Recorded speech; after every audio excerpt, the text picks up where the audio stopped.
अंडरवेल secret house.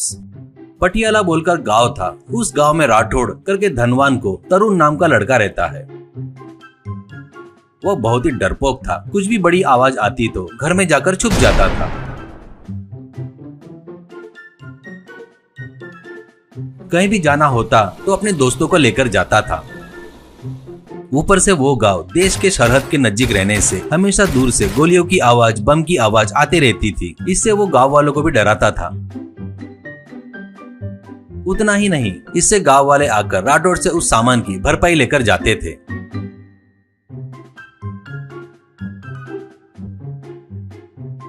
इससे राठौड़ तरुण को हमेशा डांटते रहता है। ऐसे ही रहते हुए एक दिन राठौड़ के पास उसका दोस्त बाबूलाल आता है। अब राठौड़ से बाबूलाल, अरे यार, ये बात सुना क्या? उस देश में युद्ध चल रहा है बोल रहे रे। अपने तरफ भी आ सकता है ऐसा सुना है। क्या करना मुझे कुछ समझ में नहीं आ रहा है रे। ऐसा कहता है। वो बात सुनकर आकर तरुण, क्या अंकल, युद्ध क्या? अरे बाप रे, चलो अंकल कहीं जाके छुप जाते हैं। अंकल चलो चलो, अरे जल्दी चलो नहीं तो मर जाएंगे अंकल। अरे चलो चलो अंकल। बाबूलाल, ये युद्ध अपने देश में नहीं चल रहा रे, कहीं और बहुत दूर रे। ऐसे घबरा कर छुपने की जरूरत नहीं है। तरुण, अंकल आपको दिमाग ही नहीं है लगता मुझे। युद्ध बोले तो एक बीमारी जैसी है, वो एक बार पकड़ ली तो छोड़ेगी नहीं। एक को दूसरे को ऐसी सभी को लपेट लेगी। राठौड़, ए डरपोक कहीं के, हमको डर नहीं है। ये सब की आदत है हम लोगों को। पर तू कहीं फ्रिज में या डस्टबिन में सेफ जगह पर जाके छुप जा रहे बेवकूफ कहीं के। छी, तेरी तो ऐसी की तैसी। तरुण, देखो पिताजी, माँ जाते जाते तुमको मेरे हाथ में सौंप दी। तुम्हारी रक्षा करना मेरा कर्तव्य है। राठौड़, चुप कर रहे बेवकूफ। एक बात सुन ले, मैं और अंकल बिजनेस के काम से 2 महीने के लिए गांव जा रहे हैं। काम वालों से सबसे संभल कर रहना। घर में पैसा है, ध्यान देना। दोस्तों को घर में बुलाकर फालतू के काम किए तो चुप नहीं रहूंगा, जमकर धुलाई करूंगा। कहकर राठौड़ और बाबूलाल वहाँ से चले गए।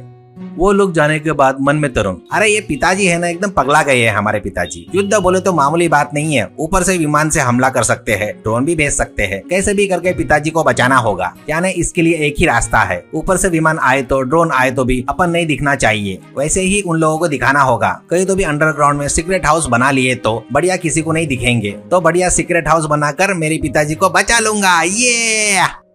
ये सोचकर बाद में अपने दोस्तों को बुलाकर अपने सीक्रेट हाउस के आइडिया के बारे में बताता है। इससे वो लोग उनके पहचान के मिस्त्री को बुलाते हैं। मिस्त्री को ज्यादा पैसा देने से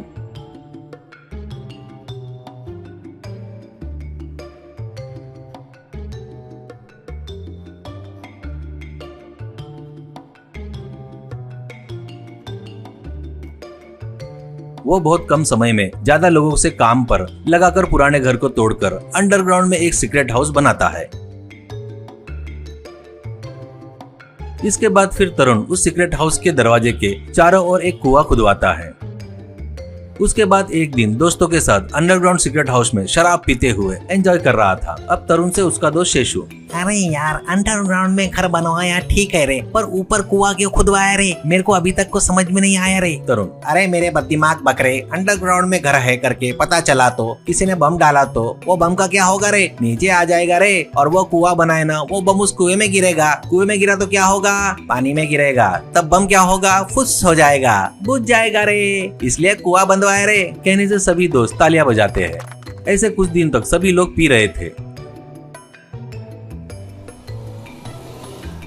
कुछ दिन बीत जाने के बाद एक दिन राठौड़ अपने घर में आने से घर की जगह पूरी खाली दिखाई देती है और इसके बीच में एक कुआं दिखाई देता है। वो देखकर राठौड़ घबरा रहा था तो वहाँ पर पड़ोस में रहने वाला बद्री आता है।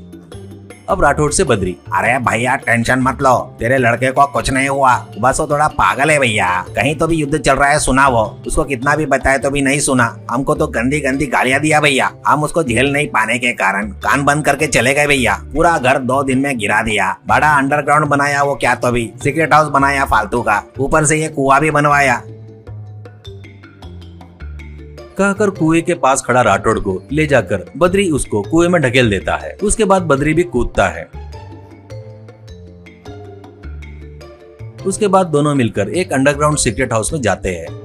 अब पिताजी को देखकर तरुण, पिताजी आ गए पिताजी। युद्ध में मारे गए ऐसे सोच रहा था पिताजी। पिताजी तुम्हारे ऊपर फ्लाइट में किसी ने बम नहीं डाला क्या? अरे पिताजी तुम्हारे ऊपर किसी ने फ्लाइट में बम अगर डाल दिया तो मेरी परिस्थिति क्या होती थी पिताजी? फिर भी कोई बात नहीं पिताजी, तुम आ गए। अब अपन बाहर नहीं निकलेंगे, अपन यही सीक्रेट हाउस में फुल एंजॉय करेंगे। खुश रहो पिताजी, हिम्मत से रहो, डरना बिल्कुल नहीं। राठौड़, ए बेवकूफ कहीं के, तू डर रहा है? मेरे लिए कुछ किया करके फालतू का बिल्डअप दे रहा है क्या? और ये अपने वंश परंपराओं से चले आ रहे इस घर को भी गिरा दिया क्या रे?